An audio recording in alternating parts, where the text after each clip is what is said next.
We also welcome excellencies from the Big Cat range countries.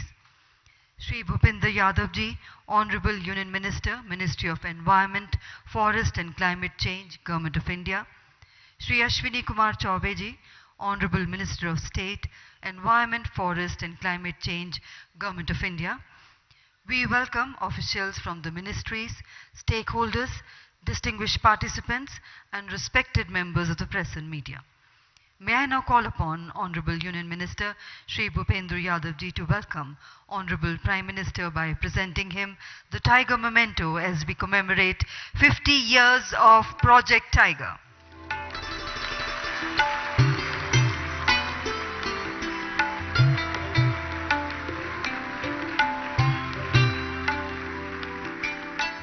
Hardik Dhanyavad.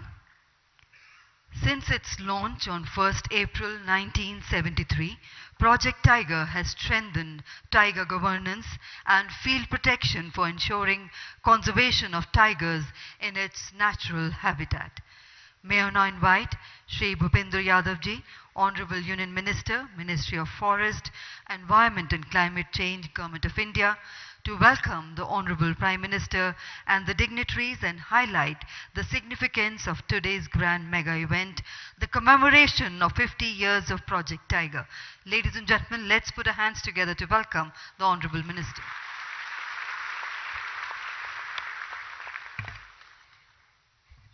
आदरणीय प्रधानमंत्री जी, माननीय Ashwini Choubey ji, excellencies of big cat countries, यहाँ उपस्थित सभी प्रबुद्धगण, भारत के टाइगर कंजर्वेशन प्रोजेक्ट के महत्वपूर्ण 50 वर्ष पूरे होने के पड़ाव पर हम सभी आज यहाँ उपस्थित हैं। इस अवसर पर माननीय प्रधानमंत्री जी की उपस्थिति पर आप सभी की ओर से मैं उनका हार्दिक स्वागत करता हूँ, आभार व्यक्त करता हूँ एवं अभिनंदन करता हूँ। भारत में टाइगर कंजर्वेशन यह यात्रा जो 1973 में 9 टाइगर रिजर्व्स के साथ शुरू हुई थी, आज माननीय प्रधानमंत्री जी के नेतृत्व में आजादी के अमृत काल में 53 टाइगर रिजर्व के मुकाम पर पहुंच गई है। मुझे बताते हुए खुशी हो रही है कि विगत वर्षों में 23 टाइगर रिजर्व हमारे देश के उनको इंटरनेशनल एक्रेडिटेशन मिला है और आज भारत को इस बात पे गर्व है कि दुनिया की 70% टाइगर पॉपुलेशन भारत में है। इस अवसर पर मैं सभी की ओर से दुनिया भर के टाइगर कंजर्वेशन के लिए काम कर रहे टाइगर रेंज और बिग कैट कंट्रीज के यहाँ उपस्थित सभी मंत्रीगण और प्रतिनिधिगण का भी हार्दिक स्वागत करता हूँ। माननीय प्रधानमंत्री जी, इस अप्रैल माह में जब हम आपकी मन की बात के 100वें एपिसोड की प्रतीक्षा कर रहे हैं, हम हमेशा मन की बात के कार्यक्रम में आपके संवाद को सुनते हैं। आपके संवाद में प्रकृति, पर्यावरण, वन्य जीव, जन सहभागिता, नवाचार और प्रकृति अनुकूल जीवन पद्धति, पर्यावरण आधारित जीवन पद्धति, मिशन लाइफ के संबंध में नए नए प्रयास करने की प्रेरणा मिलती है। इसी का परिणाम है कि आज टाइगर कंजर्वेशन प्रोजेक्ट के अंतर्गत हम टाइगर कंजर्वेशन के साथ साथ जैव विविधता धरोहर के संरक्षण, जैविक स्रोतों के संवर्धन, विलुप्त होती प्रजातियों के संरक्षण, टाइगर रिजर्वों के माध्यम से इकोलॉजिकल बैलेंस और कार्बन सिंक को बढ़ाने जैसे कार्यों से भी जुड़े हुए हैं। हमें गर्व है कि आपके नेतृत्व में भारत ने पिछले वर्ष प्रोजेक्ट चीता के जिस कार्य को प्रारंभ किया, वो दुनिया भर में वाइल्ड लाइफ प्रोटेक्शन का एक बहुत बड़ा उदाहरण है, जिसमें एक महाद्वीप में किसी वन्य जाति के विलुप्त होने पर उसके रेस्टोरेशन के प्रोजेक्ट को शुरू किया गया है। इस इकोलॉजिकल रॉन्ग को इकोलॉजिकल हार्मनी के साथ रिप्लेस करके एक इकोलॉजिकल बैलेंस बनाने का काम आपके नेतृत्व में प्रोजेक्ट चीता के अंतर्गत सफलतापूर्वक किया जा रहा है। माननीय प्रधानमंत्री जी, आज कर्नाटक के जिस बांदीपुर टाइगर रिजर्व के कार्यक्रम में आप उपस्थित हैं, यह बांदीपुर टाइगर रिजर्व भारत के प्रारंभिक 9 टाइगर रिजर्व में एक रहा है। यह क्षेत्र Bandipur tiger reserve, BRT tiger reserve, Nagarhole tiger reserve एवं तमिलनाडु के मधुमलाई टाइगर रिजर्व तथा केरला की वायनाड सेंचुरी से जुड़ा हुआ विश्व का सबसे बड़ा टाइगर हैबिटेट सेंटर है।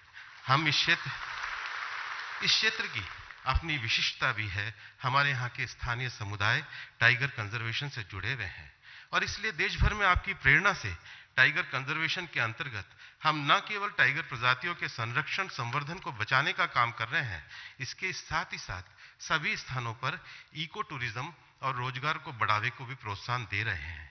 यही कारण है कि विगत कुछ वर्षों में आसाम में काजीरंगा के पास छोटा सा कस्बा कोहरा हो, राजस्थान में सवाई माधोपुर, उत्तराखंड में रामनगर, मध्य प्रदेश में पन्ना, केरल में तकेड़ी, महाराष्ट्र में चंद्रपुर और उत्तर प्रदेश में पीलीभीत शहर, ये सभी अंतर्राष्ट्रीय मानचित्र पर टाइगर इको टूरिज्म के नाम से प्रतिष्ठित होने लगे हैं। इसलिए एनटीसीए टाइगर कंजर्वेशन के साथ साथ हैबिटेट मैनेजमेंट, इको टूरिज्म, स्थानीय समुदायों की भागीदारी और रोजगार सृजन हेतु प्रयत्नशील है। विशेष रूप से टाइगर क्षेत्र के नजदीक रहने वाली महिलाओं के सेल्फ हेल्प ग्रुप के स्थानीय उत्पादों के प्रोत्साहन हेतु भी नेशनल टाइगर कंजर्वेशन अथॉरिटी ने मिलकर काम करने का निर्णय लिया है। माननीय प्रधानमंत्री जी, हमारे टाइगर रिजर्व जल संरक्षण की धरोहर के रूप में भी काफी ज्यादा महत्वपूर्ण क्षेत्र है। यही कारण है कि पिछले दिनों एनटीसीए ने एक एटलस प्रकाशित किया, जिसमें देश की छोटी बड़ी 350 नदियां और ट्रिब्यूटरियां के जल स्रोत के उद्गम हमारे रिजर्व क्षेत्र से हो रहा है। उदाहरण के लिए छत्तीसगढ़ और मध्य प्रदेश की सीमा पर स्थित अचानकमार टाइगर रिजर्व नर्मदा जी का उद्गम स्थल है, व उसी के साथ साथ कान्हा और सतपुड़ा उनकी ट्रिब्यूटरियों का उद्गम स्थल है। हमारे पड़ोस में बीआरटी से कावेरी नदी, नागार्जुन सागर से कृष्णा नदी, कवल टाइगर रिजर्व से गोदावरी नदी का उद्गम और पेरियार से पेरियार नदी का उद्गम है। हम मानते हैं कि टाइगर रिजर्व केवल टाइगर टेरिटरी की रक्षा नहीं करता, वो हमारे देश की ट्रिब्यूटरी के माध्यम से जल धरोहर का भी संरक्षण करता है। पिछले 50 वर्षों में टाइगर कंजर्वेशन के इस कार्यक्रम में वन विभाग के साथ साथ botanical survey of India, geological survey of India, forest survey of India, wild life institute of India जैसे संस्थानों ने भी संरक्षण में महत्वपूर्ण सहयोग दिया है। हमारे वन विभाग के अधिकारियों के साथ साथ विशेष रूप से हमारे फॉरेस्ट फ्रंटलाइन पर काम करने वाले लोग, साइंटिस्ट लोग, स्थानीय समुदाय के लोग और राज्य सरकारों ने भी 50 वर्षों के टाइगर कंजर्वेशन कार्यक्रम में एक महत्वपूर्ण भूमिका निभाई है। माननीय प्रधानमंत्री जी, आपकी प्रेरणा से अमृत काल में विभिन्न लोगों के समन्वय और सहयोग से प्रकृति पर आधारित भारत की इस विशिष्ट धरोहर को आगे बढ़ाने का काम किया है। आज आपकी प्रेरणा से अमृत काल में टाइगर कंजर्वेशन प्रोजेक्ट के साथ साथ हमारे देश में प्रोजेक्ट चीता, प्रोजेक्ट एलिफेंट, प्रोजेक्ट लॉयन और प्रोजेक्ट डॉल्फिन जैसे कार्य भी सफलतापूर्वक चल रहे हैं। भारत प्रकृति संरक्षण और पर्यावरण के साथ विकास के मार्ग पे भी आगे है। हमारी प्राकृतिक धरोहर का संरक्षण हमारे स्वरोजगार को बढ़ाने में सहायक हो। उस पर्यावरणीय विकास से हम देश के हर व्यक्ति तक क्लाइमेट जस्टिस को पहुंचाने में समर्थ हो। आपके मिशन लाइफ की प्रेरणा से क्लाइमेट एक्शन के माध्यम से दुनिया में भारत ने अतुलनीय योगदान दिया है। आपकी आज की प्रेरणा, आज की आपकी उपस्थिति हम सभी लोगों के लिए एक प्रेरणा का काम करेगी। पुनः आपकी गरिमापूर्ण स्थिति के लिए हम आपको धन्यवाद करते हैं। जय हिंद, जय भारत।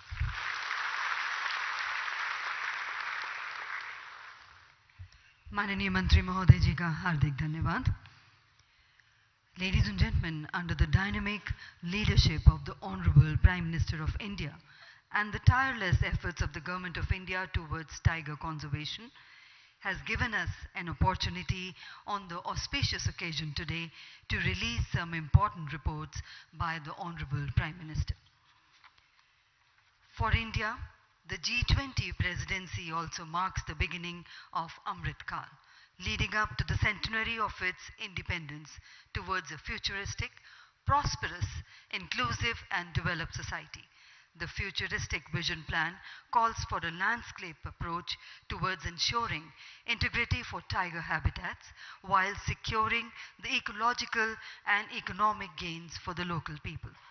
और अब माननीय प्रधानमंत्री जी से निवेदन है कि आप अपने शुभ हस्तों से अमृत काल का टाइगर विजन बुकलेट का विमोचन करें. We request the Honorable Prime Minister to kindly do the honors of releasing the booklet on Amrit Kaal ka Tiger Vision.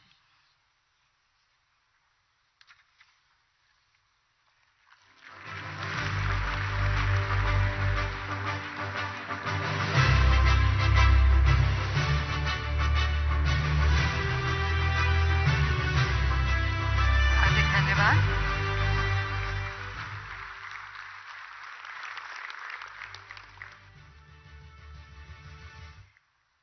We would now request the Honorable Prime Minister to kindly release the commemorative coin highlighting 50 years of Project Tiger and the Government of India's commitment towards protection and conservation of our unique fauna and flora.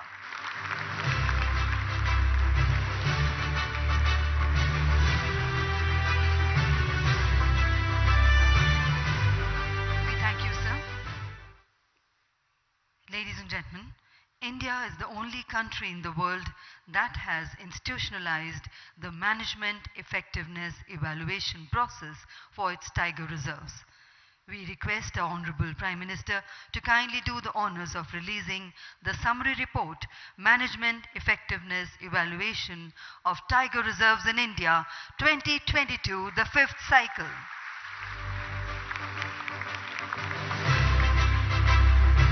Ladies and gentlemen, the independent evaluation of tiger reserves in India was initiated in 2006 with 28 tiger reserves, and till now 5 cycles of evaluation have been completed, with the 5th cycle covering 51 tiger reserves.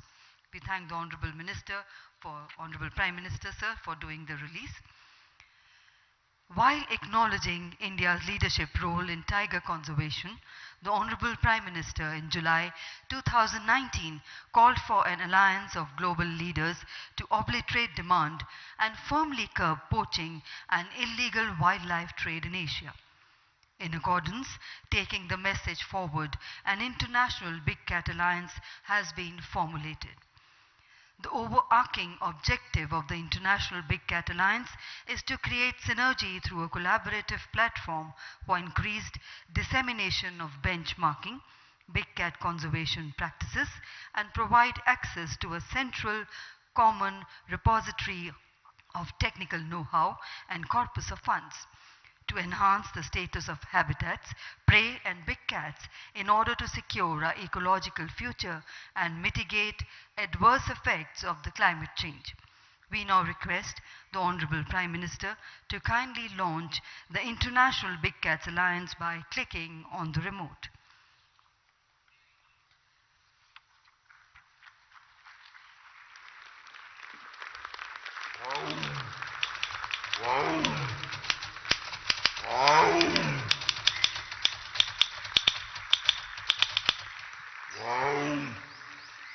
Thank you very much. The planet is studded with some sparkling natural wealth, and there are some big cats which are the apex predators living in extreme habitats, rugged terrains, and some of them have learned to adapt as well.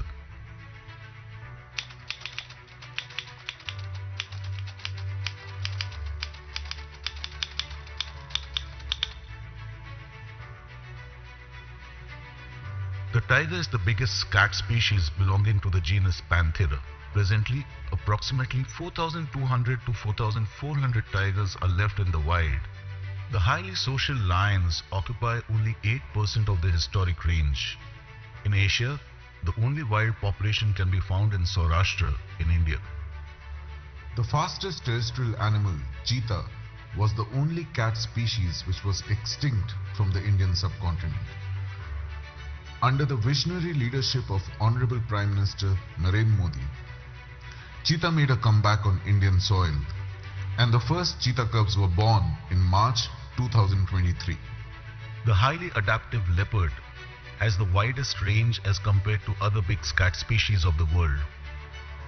The jaguar is the largest big cat species of the Americas and is the third largest cat in the world after tiger and lion. The ghost of the mountains, the snow leopard, inhabits the world's most rugged terrains, the high-altitude mountain ranges of Central Asia. The cougar, also known as the puma or mountain lion, is native to the Americas. However, unlike lions, the puma is a solitary animal. To address the need for a global institution for preservation of big cats, a global partnership initiative to establish an international big cat alliance is being launched by India under the visionary leadership of Honorable Prime Minister Shri Narendra Modi. The overarching objective of the alliance is to create synergy through a collaborative platform for increased dissemination of benchmarking big cat conservation practices and provide access to a central common repository of technical know-how and corpus of funds to enhance the status of habitats, prey, and big cats in order to secure our ecological future and mitigate adverse effects of climate change. This partnership initiative to establish an international big cat alliance with focus on protection and conservation of 7 major big cats of the world, which are tiger, lion, leopard, snow leopard, puma, jaguar, and the cheetah, with the involvement of 97 range countries that harbors the said species. The alliance is also open for other interested countries and international organizations that are willing to contribute to IBCA's objectives. हम गर्व के साथ कह सकते हैं कि भारत करीब 3000 tigers के साथ दुनिया के सबसे बड़े और सबसे सुरक्षित हैबिटाट्स में से एक है.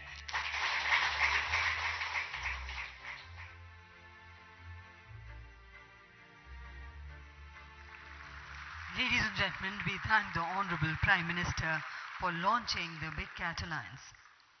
India has been a global leader in tiger conservation and has reached a targeted population size much before the deadline of doubling the tiger numbers that was committed by the world leaders in 2010 at St. Petersburg. We now request the Honorable Prime Minister to kindly declare the number of tigers in the country today by clicking on the remote.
To kindly do the honors of releasing the report, Status of Tigers in India 2022.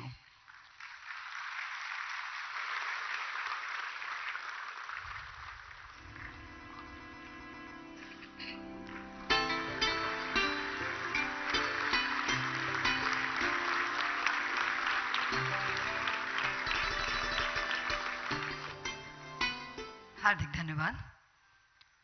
National Tiger Conservation Authority, NTCA, in collaboration with the State Forest Departments and with technical assistance of the Wildlife Institute of India, conducts a national assessment for the status of tigers, co-predators, prey, and their habitat every 4 years since the year 2006.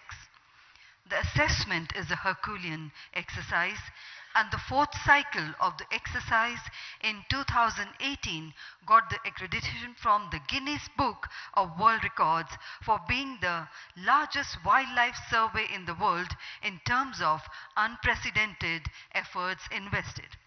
We thank Honorable Shri Narendra Modi ji, the Honorable Prime Minister of India, for releasing the booklets and the commemorative coin and for launching the International Big Cats Alliance.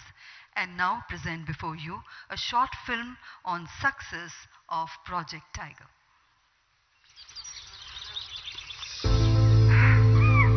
The tiger, being the national animal, is pride for the society and historically intricately enthralled in India's art, culture and literature. In developing India, the tigers were struggling to survive due to habitat loss, poaching, encroachments, and declining prey base. To ensure their survival, the Government of India took a pioneering initiative for conserving the national animal and launched the Project Tiger in 1973. Owing to the conservation efforts, the tiger population recovered. The National Tiger Conservation Authority (NTCA) came into existence. The NTCA, with Wildlife Institute of India, emphasized upon use of robust scientific technologies. The Prime Minister's long association with wildlife conservation led the foundation for widening the scope for protection of big cats across the country. World's first wild tiger reintroduction in Sariska and followed in Panna Tiger Reserve resulted in successful re-establishment of tiger populations. In 2010, at International Tiger Forum in St. Petersburg, Russia, all 13 tiger countries pledged to conserve the tiger and double their number by 2022. It was decided in St. Petersburg that the target of doubling the tiger population would be 2022. We in India completed this target 4 years early. India took the lead. Corridors were restored. Green infrastructure were built. Villages from the tiger reserves were successfully rehabilitated, and mitigation measures were taken to secure landscape-level connectivity. The Prime Minister's close concern for the welfare of the tigers and the environment added new energy into the Tiger Project. Organized every 4 years, All India Tiger Estimation entered into the Guinness World Record in 2019 as largest camera trap-based wild animal monitoring exercise in the world. Safe and healthy tiger habitats bring economic development and provide livelihoods, bringing in a new dawn of inclusive growth and sustainability. Besides capturing carbon, maintaining soil and air health quality, more than 350 big and small rivers flow out of these reserves.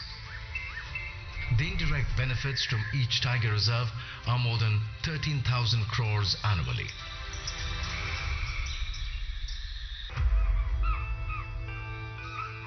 With more than 3,000 tigers in 53 tiger reserves, India harbors more than 70% global tiger population in about 75,000 square kilometers area.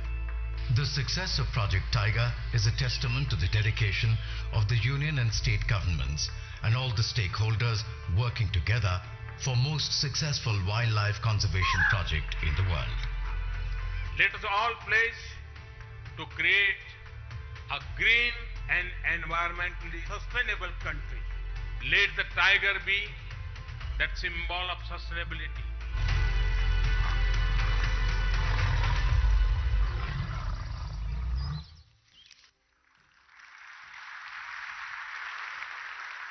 Ladies and gentlemen, we express our heartfelt gratitude to the Honorable Prime Minister of India, Honorable Shri Narendra Modi ji, for making this historic moment proud with his esteemed presence.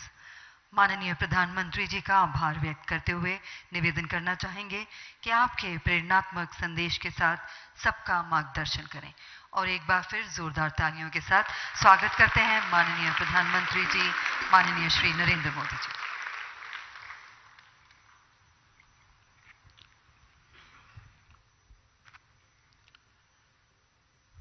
केंद्रीय मंत्रिमंडल के मेरे सहयोगी श्री भूपेंद्र यादव जी, श्री अश्विनी कुमार चौबे जी, अन्य देशों से आए सभी मंत्रीगण, राज्यों के मंत्रीगण,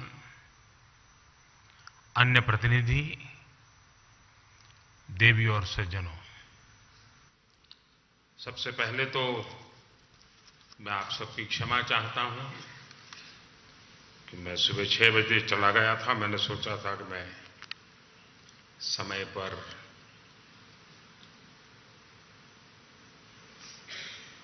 जंगलों का भ्रमण करके वापस आऊंगा, लेकिन मुझे 1 घंटा आने में ही देर हो गई। आप सबको इंतजार करना पड़ा, इसके लिए मैं आप सबकी क्षमा चाहता हूं। मेरी बात पहले ये जो टाइगर की संख्या का आंकड़ा हमने छुआ है, जो देखा है, हमारा ये परिवार का विस्तार हो रहा है, ये गौरवमय पल है। मैं आप सबसे आग्रह करता हूं कि इन टाइगर के सम्मान में अपने स्थान पर खड़े होकर के हम टाइगर को स्टैंडिंग ओवेशन दें।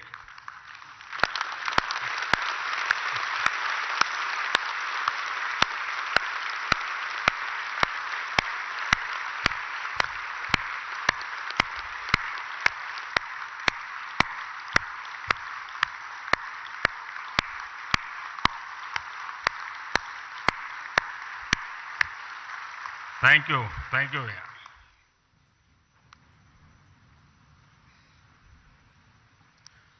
आज हम सभी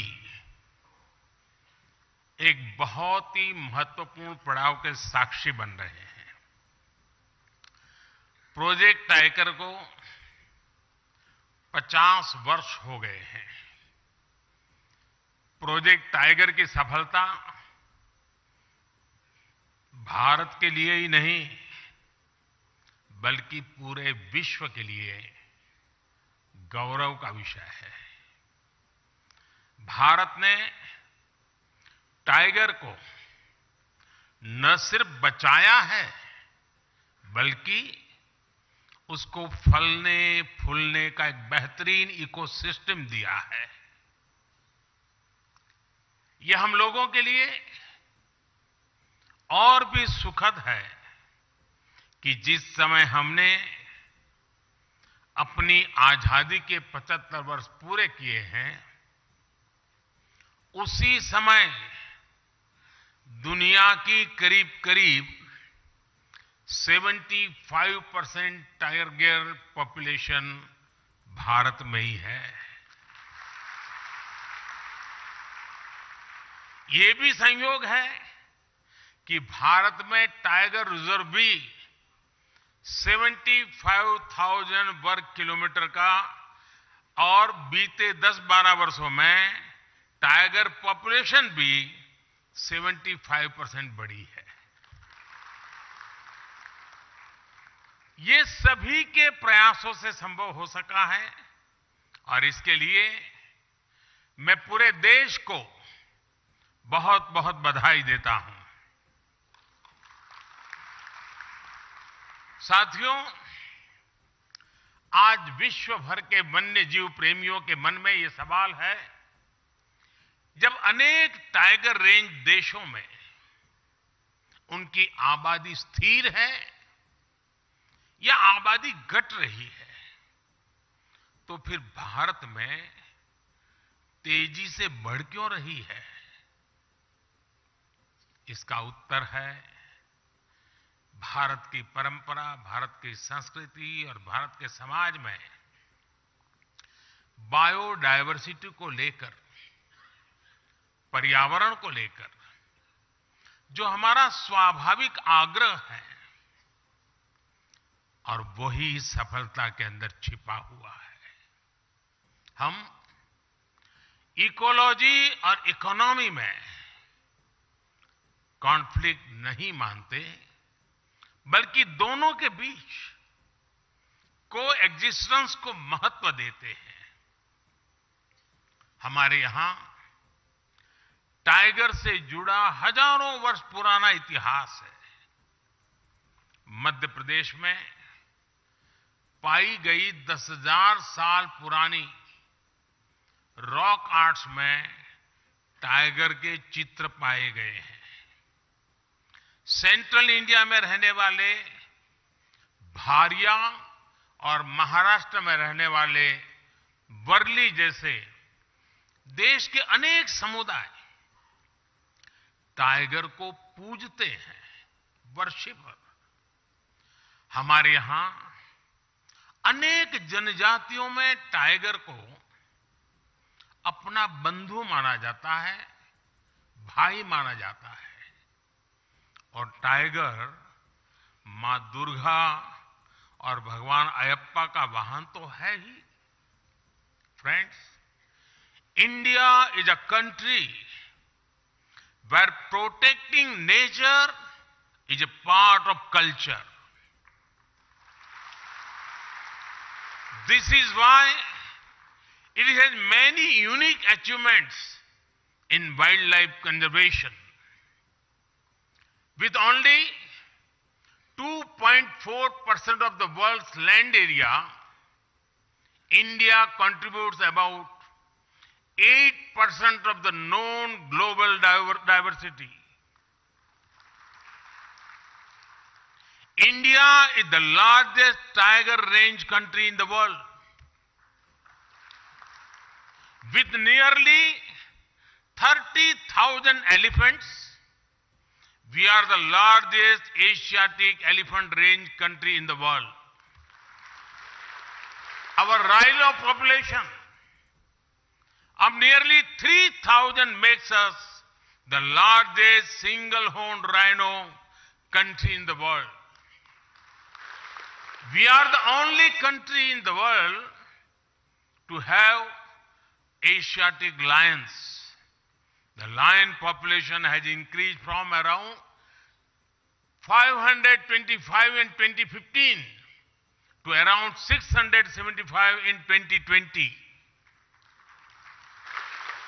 Our leopard population went up by over 60% in just 4 years.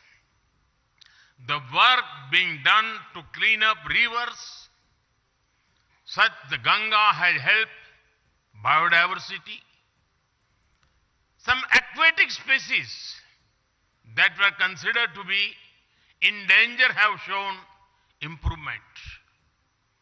These achievements are all due to people's participation and culture of conservation. Sabka prayas. For wildlife to thrive, it is important for ecosystem to thrive. This has been happening in India. While celebrating 75th year of independence, India added 11 wetlands to its list of Ramsar sites. This took the total number of Ramsar sites to 75. Forest and tree cover are also increasing. India added over 2,200 square kilometers of forest and tree cover by 2021 when compared to 2019. In the last decade, the number of community reserves increased from 43 to over 100. In a decade, the number of national parks and sanctuaries around which eco-sensitive zones were notified increased from 9 to 468.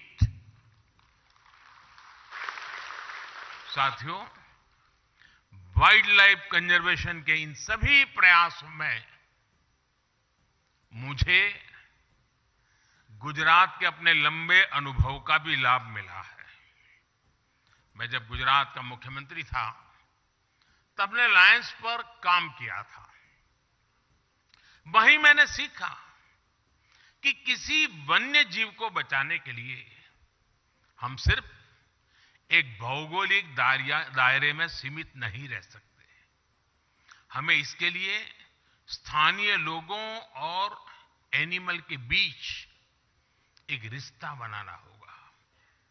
ये रिश्ता emotion का भी होना चाहिए और economy का भी होना चाहिए। इसलिए गुजरात में हमने वन्य प्राणी मित्र कार्यक्रम चलाया। शिकार जैसी गतिविधियों पर निगरानी रखने के लिए ये व्यवस्था शुरू की गई। इसके लिए कैश रिवॉर्ड भी रखा गया। हमने गिर के लायंस के लिए एक रिहेबिलिटेशन सेंटर भी खोला। गिर क्षेत्र में हमने फॉरेस्ट डिपार्टमेंट में महिला बीट गार्ड्स और फॉरेस्टर्स की भर्ती भी की।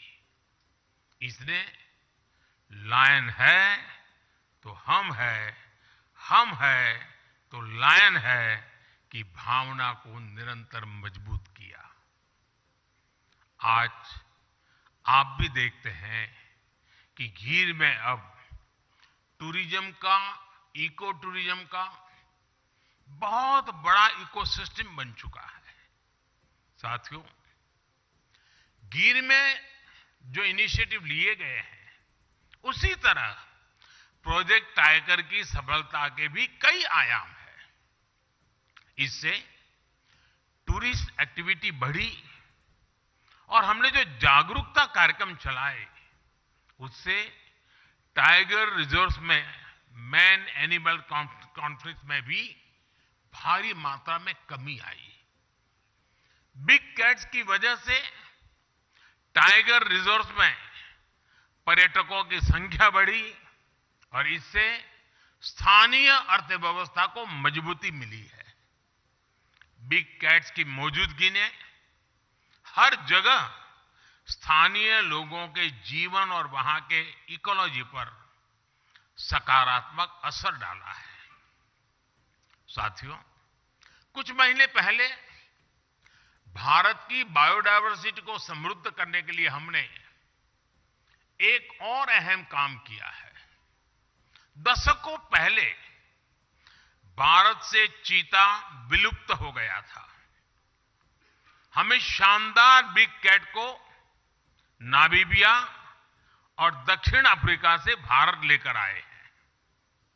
ये एक बिग कैट का पहला सफल ट्रांसकॉन्टिनेंटल ट्रांसलोकेशन है। कुछ दिन पहले ही कूनो नेशनल पार्क में 4 सुंदर शावकों ने जन्म लिया है। भारत की धरती से चीता करीब 75 साल पहले विलुप्त हो गया था। यानी करीब 75 साल बाद भारत की धरती पर किसी चीता ने जन्म लिया है। ये एक बहुत ही शुभ शुरुआत है। ये इस बात का भी प्रमाण है कि बायोडायवर्सिटी की रक्षा और उसकी समृद्धि के लिए इंटरनेशनल कोऑपरेशन कितना महत्वपूर्ण है। साथियों, वाइल्ड लाइफ का संरक्षण किसी एक देश का नहीं, बल्कि एक यूनिवर्सल इश्यू है। इसके लिए इंटरनेशनल अलायंस समय की जरूरत है।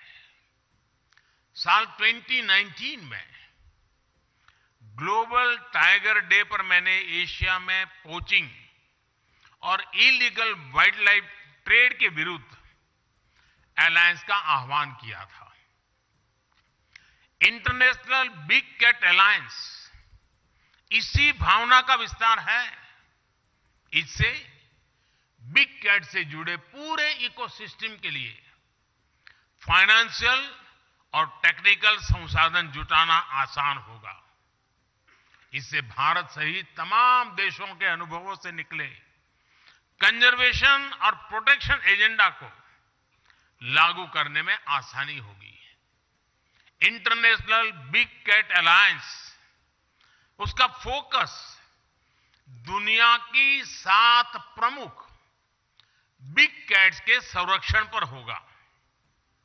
यानी जिन देशों में tiger, lion, leopard, snow leopard, puma, jaguar और चीता है, ऐसे देश इस अलायंस का हिस्सा होंगे।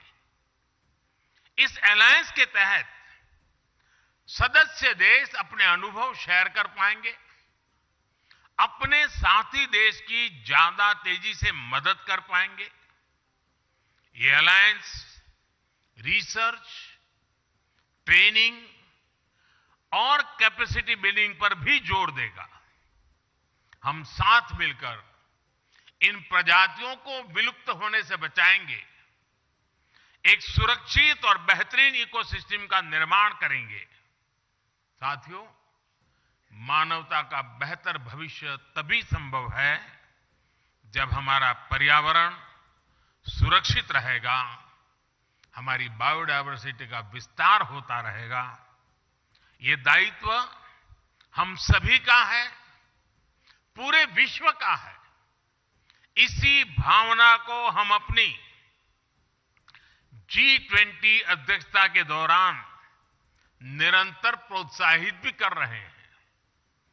G20 का motto one earth, one family, one future यही संदेश देता है। COP26 में भी हमने अपने लिए बड़े और महत्वाकांक्षी लक्ष्य तय किए हैं।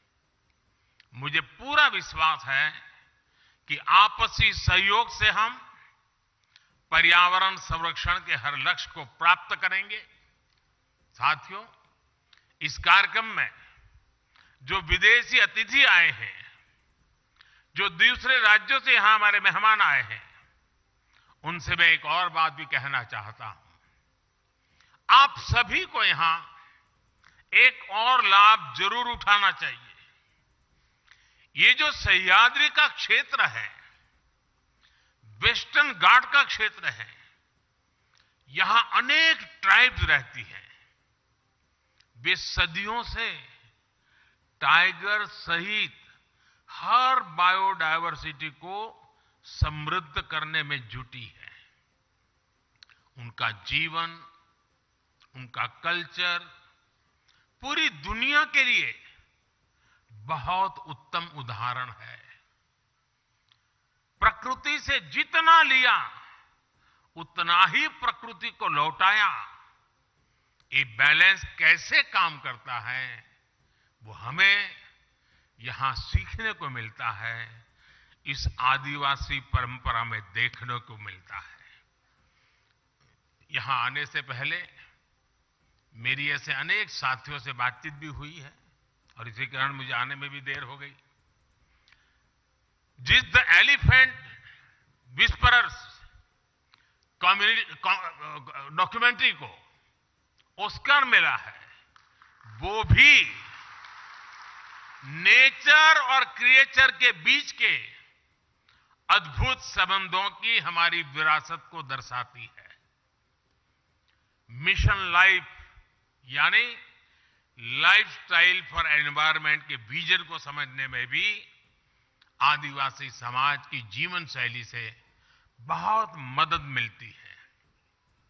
मेरा आग्रह है कि आप हमारे आदिवासी समाज के जीवन और परंपरा से कुछ न कुछ जरूर अपने देश, अपने समाज के लिए लेकर के जाएं। एक बार फिर आप सभी का इस आयोजन में आने के लिए बहुत बहुत आभार व्यक्त करता हूं। और आज टाइगर का जो नया आंकड़ा हमारे सामने आया है, आने वाले दिनों में हम और नए आंकड़े पार करेंगे और नए अचीवमेंट करेंगे, ये मैं पूरे विश्व को विश्वास दिलाता हूं। बहुत बहुत धन्यवाद।